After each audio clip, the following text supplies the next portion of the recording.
Oi pessoal, sejam muito bem-vindos a mais um vídeo do canal e hoje eu vou trazer mais um caso criminal, então se você gosta de estar sempre por dentro desse tipo de notícia que acontece no Brasil e no mundo, já se inscreve para ficar por dentro sempre que sair vídeo novo e também não esquece de deixar o like no final do vídeo se você gostar de conhecer mais essa história e por favor deixe o like nesse vídeo, gente, porque vocês não sabem o trabalho que ele me deu e está me dando. Já é a segunda vez que eu tô gravando esse vídeo, gente. Eu gravei ele agora há pouco. E na hora que eu já tava no final da história, assim, ó, no desfecho, a minha câmera resolveu bugar. Ela resolveu dar um erro aí do nada, apagou tudo que eu já tinha gravado. Foi bem uns 40 minutos de gravação aí pro lixo e eu estou aqui humildemente novamente gravando tudo do início para não ficar sem vídeo para vocês. Então, deixa o like, por favor, se você gostar, isso ajuda demais o canal, ajuda também aqui, me dá uma forcinha para mim continuar gravando vídeo para vocês. E também, se você gostar, né, se inscreve no canal, assiste outros vídeos, que isso também ajuda bastante. Então é isso, vamos puxar a vinheta que eu vou de novo contar essa história para vocês.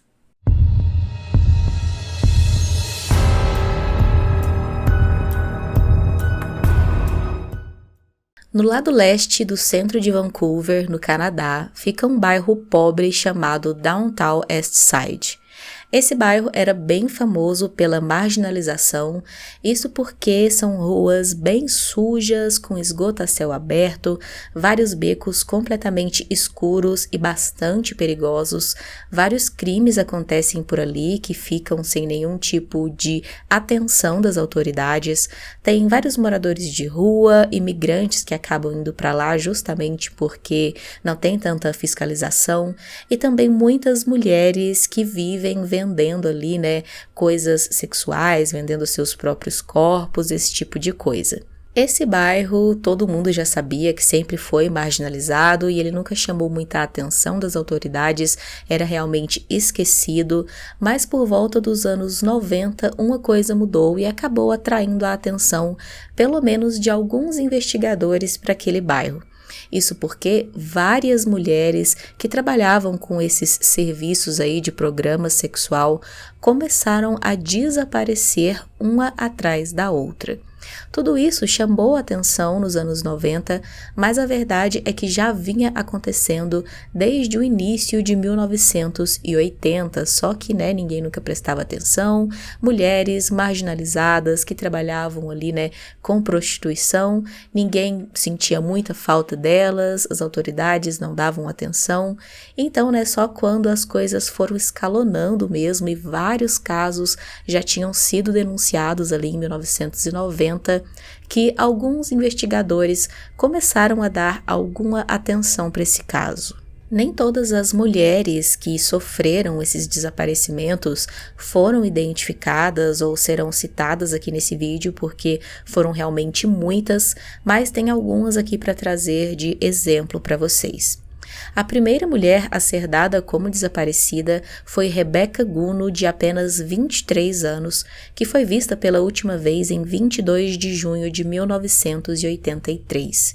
Por volta de 3 dias depois, ela foi reportada como desaparecida, mas não chamou muita atenção das autoridades, que tinham todo esse preconceito, essa questão de, essas mulheres não fazem falta nenhuma na sociedade, elas devem estar aí por algum lugar sem querer ser encontradas, então não davam a atenção e o caso da Rebecca não foi levado adiante.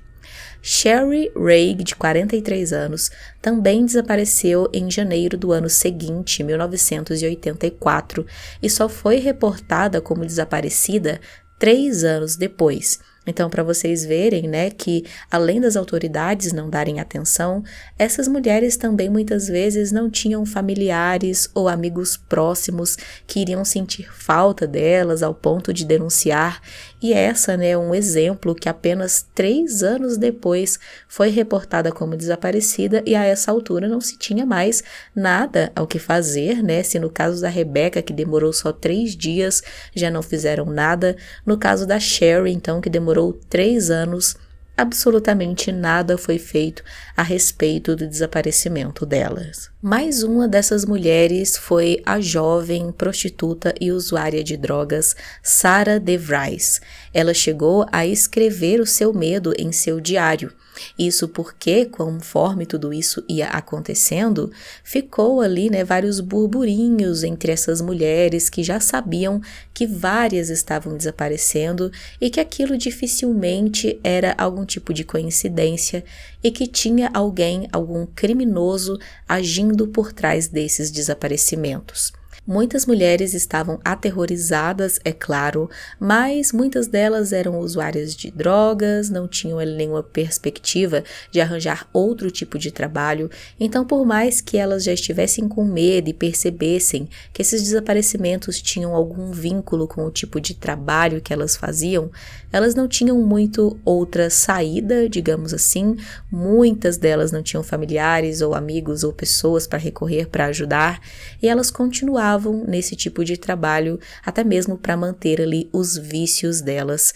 E a Sarah era uma dessas que, por mais que tenha escrito em seu diário que tinha medo de se tornar uma vítima, continuou nesse trabalho e, de fato, infelizmente, acabou se tornando mais uma mulher desaparecida. Serei a próxima. Ele está me observando agora, perseguindo-me como um predador e sua presa, esperando pelo lugar ou momento perfeito ou pelo meu erro idiota. Como alguém escolhe uma vítima? Boa pergunta. Se eu soubesse, nunca seria pega. Escreveu a Sarah em seu diário em dezembro de 1995. Em abril de 1998, ela de fato desapareceu aos 28 anos de idade. Um amigo próximo chegou a divulgar o desaparecimento da Sarah ali nos meios de comunicação e também falou com a polícia, mas, mais uma vez, assim como nas vítimas anteriores e nas seguintes, a Sarah não recebeu nenhuma atenção pelo seu desaparecimento. Foram várias mulheres que desapareceram ao longo dos anos, até que em 1999, 15 anos após o desaparecimento da primeira mulher que eu citei, a Rebecca, finalmente um investigador resolveu dar um pouco mais de atenção para esse caso. Isso porque a essa altura já somavam ali, 17 mulheres que foram denunciadas, além das que acabavam não sendo, denunciadas. Então, se 17 já estavam ali na mão da polícia, imagina o quanto o número verdadeiro deveria ser maior. Então, finalmente, um investigador deu atenção ao caso e começou a analisar tudo aquilo, desconfiando que tinha um criminoso, potencialmente um serial killer por trás de todos aqueles desaparecimentos. Mas, por mais que ele quisesse ali investigar, ele não conseguia fazer tudo sozinho, ele precisava ter um apoio, dos policiais, das autoridades como um todo, e ele não tinha esse apoio, então ele ficava ali meio que em um beco sem saída. Até que, finalmente, no final ali de 1999, ele acabou recebendo uma denúncia anônima que trouxe ali um pouco mais de luz sobre um caminho que ele poderia seguir. Um homem que inicialmente não quis se identificar ligou então para a polícia, para esse investigador, dizendo que tinha uma suspeita sobre todas essas mulheres desaparecidas. Ele disse que ele trabalhava em uma fazenda para um homem chamado Robert Picketon e que esse patrão dele, esse Robert, era muito suspeito. Esse homem promovia várias festas onde muitas garotas de programa apareciam, eram convidadas, e várias dessas garotas eram dadas como desaparecidas depois. Além disso, ele também disse que teve uma dessas garotas que fez ali um serviço com o Robert, que contou para ele posteriormente que viu dentro do trailer do Robert várias roupas femininas, algumas até manchadas de sangue, e também uma bolsa com documentos de várias mulheres, o que era extremamente suspeito. Tendo então todo esse histórico aí e já achando que o chefe dele, o Robert, era um homem meio estranho, esse homem resolveu então ligar e passar o nome dele para a polícia. Agora, então, finalmente o investigador do caso tinha alguma coisa para fazer, porque antes disso, né, ele não conseguia fazer muita coisa. Como eu disse, essas mulheres não tinham nem mesmo muitas pessoas próximas a elas que pudessem falar como era a rotina delas, se no dia que elas desapareceram, elas foram encontrar algum cliente, alguma coisa assim. Era realmente um beco sem saída. Mas agora, com esse nome, o investigador conseguiu chegar ao suspeito do caso. Robert William Pickton nasceu no dia 24 de outubro de 1949, ali no Canadá, e ele cresceu em uma fazenda com os seus pais e seus 2 irmãos, David e Linda Pickton. Na verdade, o Robert cresceu mais com os pais e o irmão, porque a irmã dele, como era uma menina, os pais consideraram que ali naquela fazenda não era um ambiente interessante para ela ser criada, e ela foi enviada para a cidade para morar com alguns parentes, estudar por lá, né, e viver de alguma outra coisa, enquanto os meninos ficaram na fazenda para ajudar com todo o trabalho. A família dele ali, eles criavam porcos e vendiam a carne desses animais, e era disso que eles tiravam o seu sustento, e o Robert e o seu irmão ajudavam em tudo aquilo, né, no manejo com os animais e tudo mais. E o Robert foi descrito desde criança como uma pessoa muito quieta, ele era muito introvertido, não falava com praticamente ninguém, e até mesmo na escola ele não tinha nenhuma amizade, isso porque dizem que ele estava sempre muito sujo e fedendo muito aos excrementos daqueles porcos ali, né? Então ninguém queria se aproximar dele, ele sofria até mesmo ali, né, um bullying por conta de tudo isso. E ele mesmo sempre se mantinha recluso, nunca se aproximava de ninguém. Por volta de 1970, então, os pais do Robert acabaram falecendo, tanto a mãe quanto o pai, e a partir de então, ele e o irmão David passaram a tomar conta sozinhos ali da fazenda.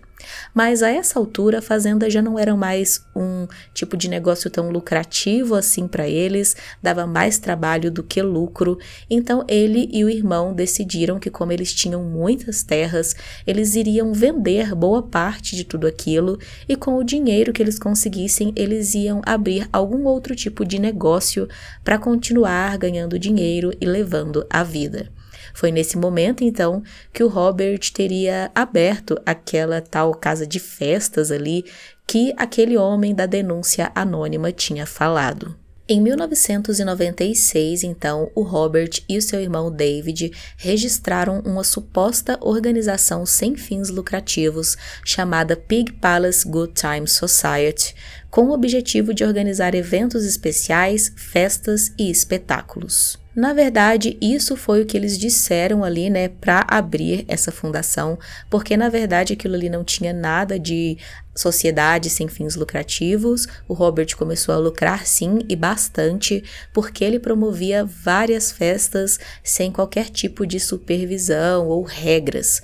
Ele convidava todo tipo de pessoas para as festas, lotava de gente, cerca de 2.000 pessoas ali em um espaço pequeno, e ele convidava muitos homens e também várias mulheres que trabalhavam aí com esses serviços sexuais, e lá dentro rolava de tudo, né? Tinha muitas bebidas alcoólicas, muitas drogas ilícitas também para todo lado, para quem quisesse ver. Era realmente uma completa desordem.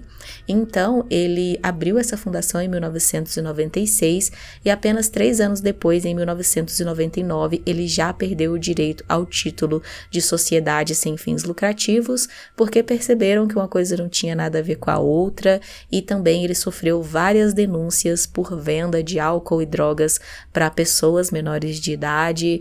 Então, né, teve aí toda essa questão, ele perdeu esse título, mas mesmo assim ele continuou promovendo festas no local e recebendo várias mulheres, em sua maioria essas que eu falei que vinha daquele bairro marginalizado ali e que trabalhavam com esses serviços sexuais. Bom, até então o Robert era um homem meio estranho então para a polícia, mas até esse ponto não tinha nada que ligasse ele aos desaparecimentos de todas aquelas mulheres, mas uma coisa chamou a atenção do investigador, que foi o fato do Robert já ter uma passagem pela polícia por ter envolvimento na morte de uma garota de programa.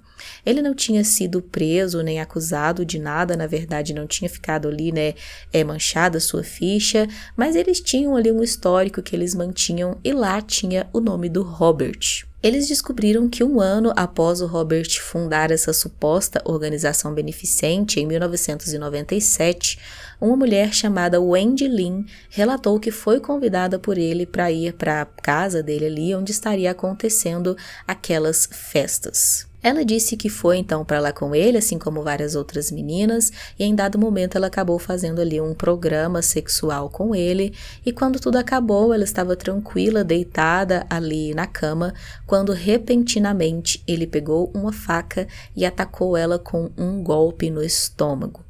Ela, de alguma maneira, conseguiu lutar, pegou uma outra faca que tinha ali, deu um golpe no pescoço dele e saiu correndo pela rua completamente nua pedindo ajuda. Algumas pessoas que passavam em um carro viram a situação da moça, colocaram ela no carro e levaram ela para o hospital, e no caminho eles disseram que ela estava apavorada, contou o que tinha acontecido e disse que se caso ela viesse a perder a vida, era para eles contarem para a polícia que ela tinha golpeado também o homem que tinha feito aquilo com ela, né, no pescoço, e que com isso seria fácil identificar quem era ele. Infelizmente, mesmo sendo levada ao hospital, a Wendy acabou não resistindo e faleceu por conta ali, né, do golpe.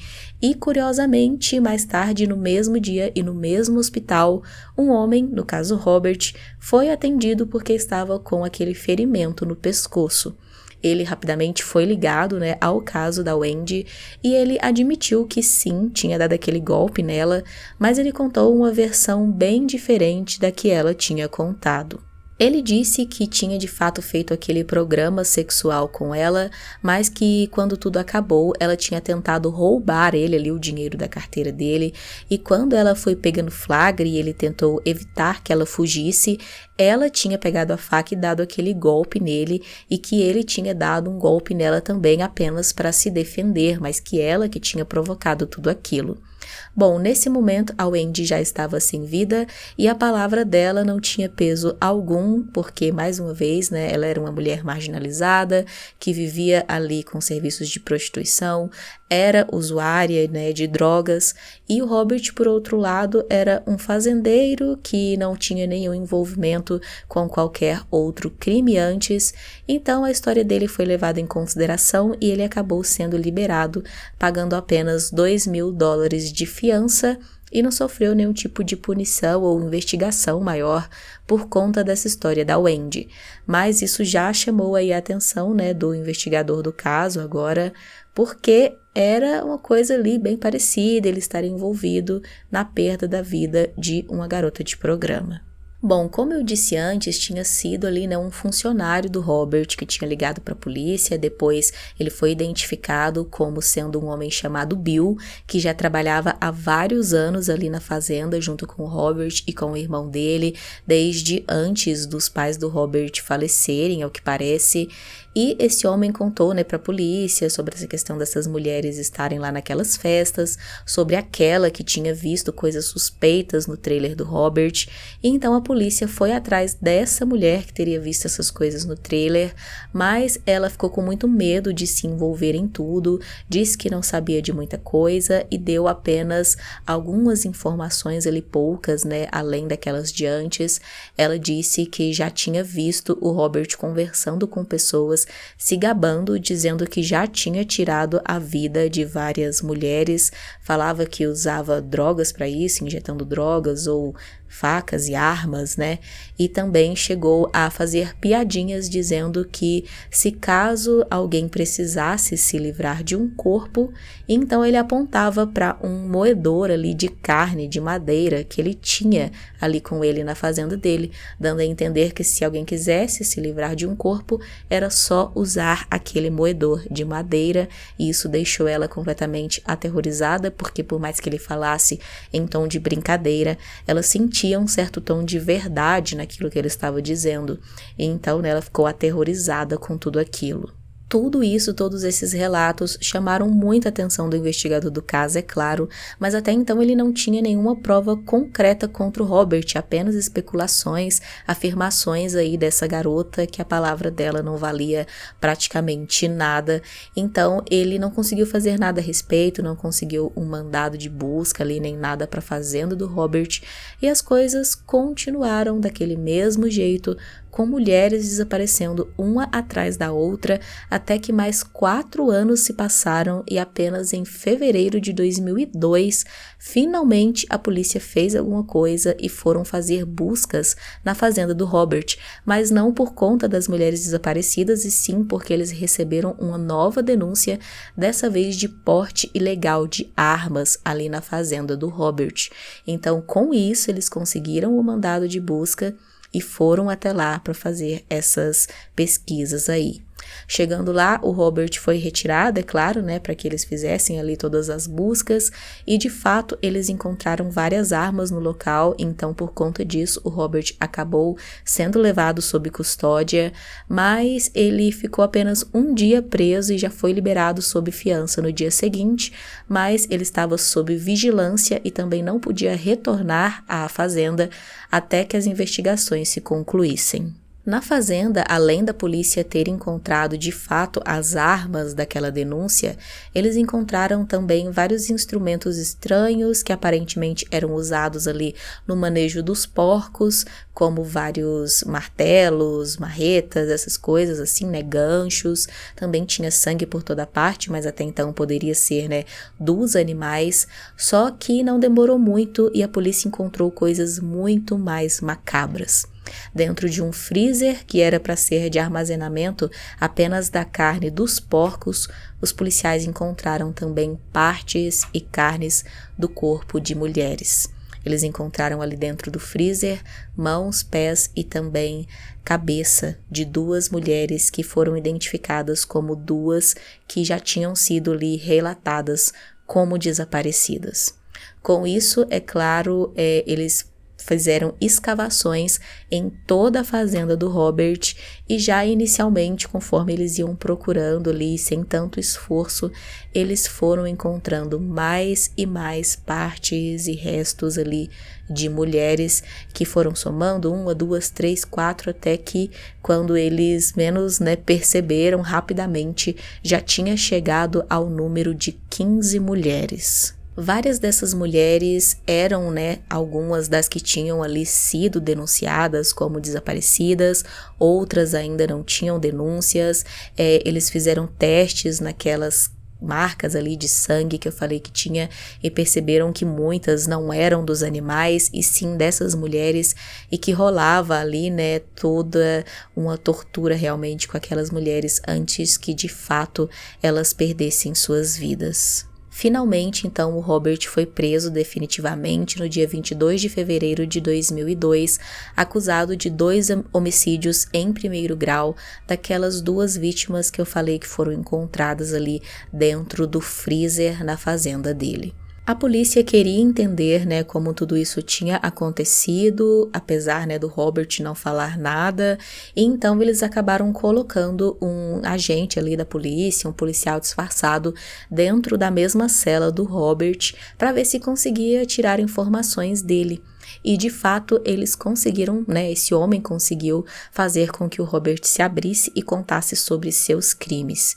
Ele disse que ele atraía essas mulheres de maneira muito fácil porque, como eu disse, eram vítimas vulneráveis, ele chamava elas para aquelas festas com propostas de trabalho para elas venderem ali os programas sexuais delas, e depois que elas faziam esses programas com ele então algemava elas e começava ali, né, as torturas.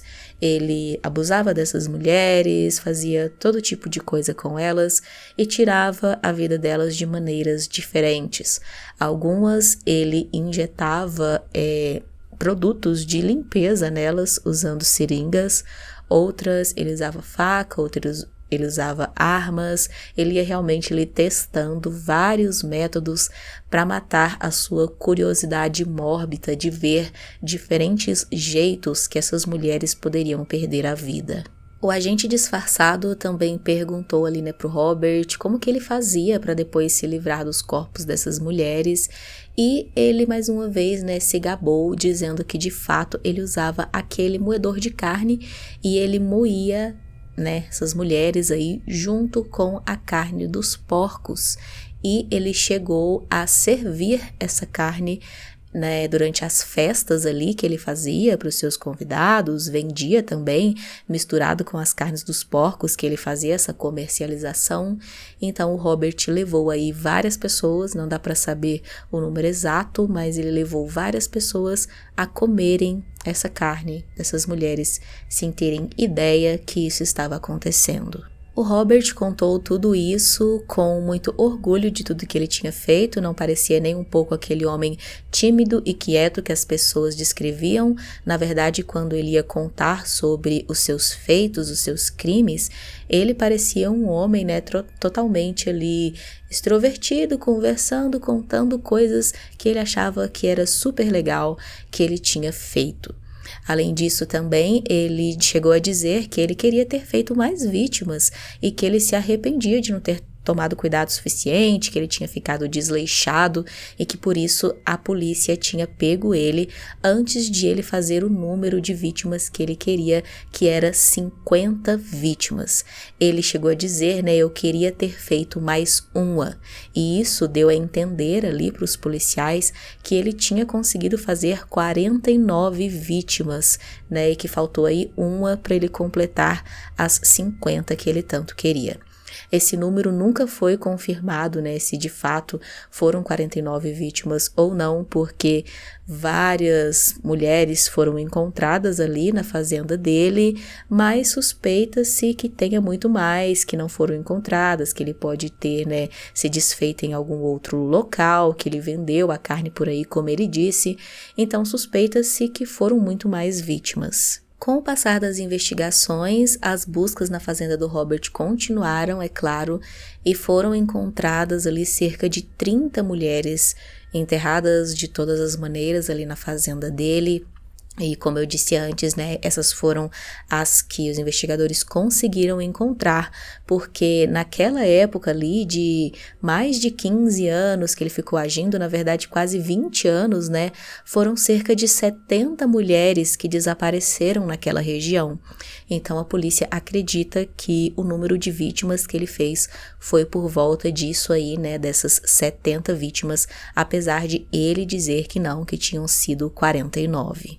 Em 11 de dezembro de 2007, então, o Robert foi finalmente acusado de 25 assassinatos que foram encontrados ali em sua fazenda, mas eles só tinham evidências suficientes de fato com relação a 6 mulheres.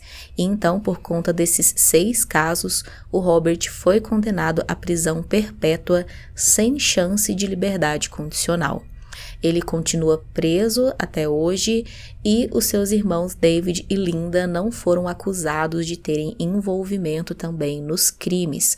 Ao que tudo indica, por mais que o David morasse também na fazenda com o Robert, ele não participava desses crimes, não sabia do que o irmão fazia, ou talvez, né, a polícia só não conseguiu encontrar nada que ligasse ele a todos esses crimes. Depois de tudo isso, depois de já estar preso, o Robert, ainda de uma maneira muito fria, tentou lucrar com tudo isso que ele fez, escrevendo um livro. Ele escreveu um livro ali, né, contando sobre as coisas que ele tinha feito. Ele contava, né, detalhes dos crimes que ele tinha cometido e tudo mais. Mais uma vez se vangloriando e querendo arrecadar dinheiro com tudo isso. O livro chegou a ser lançado, mas foi vendido por pouquíssimo tempo, porque gerou muita revolta, é claro, né, de todas as pessoas envolvidas, alguns familiares e amigos próximos de mulheres que tinham sido vítimas, a população em geral, né, depois que o caso ficou bastante conhecido e gerou revolta em todos, então foi vendido por pouco tempo e foi tirado de circulação. Esse caso levanta, é claro, né, essa questão aí desse preconceito contra essas mulheres. O Robert fez tantas vítimas, né, tantas mulheres que estavam apenas vivendo as suas vidas ali, né, ganhando seu dinheiro da maneira como elas entendiam, né, aparentemente elas não faziam mal a ninguém, e o Robert foi lá e fez tudo isso com tantas vítimas. O número real não dá para saber, 70, 49, 15, seja quantas forem, né, é um número muito grande. Por mais que fosse só uma, já era uma atitude abominável e, assim, imperdoável por parte desse homem, que tinha que ter sido levado a sério, investigado a fundo desde o início. E o fato de não ter recebido atenção desde o início fez com que esse homem pudesse fazer tantas e tantas vítimas, assim, debaixo do nariz da polícia, sem com que nada fosse feito a respeito. E ele se sentindo completamente livre, desimpedido, sem nenhum problema para ele fazer todas essas atrocidades.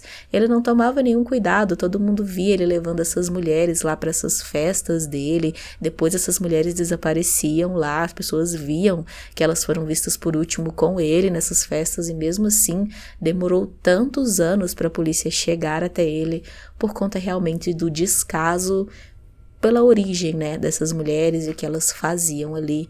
É uma questão realmente muito triste. Bom, gente, é isso. Deixa aqui nos comentários qual a sua opinião sobre esse caso. Se você já conhecia, se você achou interessante conhecer, também deixa aqui algum caso que você acha que seria interessante eu trazer para o canal. Não esquece de se inscrever se você ainda não for inscrito. A gente tem sempre pelo menos 2 vídeos novos na semana aqui no canal, então é bastante conteúdo para vocês. Pretendo trazer uns conteúdos novos aí no futuro, que eu espero que vocês gostem. Também não esquece de deixar o like, porque ajuda muito nesse vídeo que deu muito trabalho pra mim.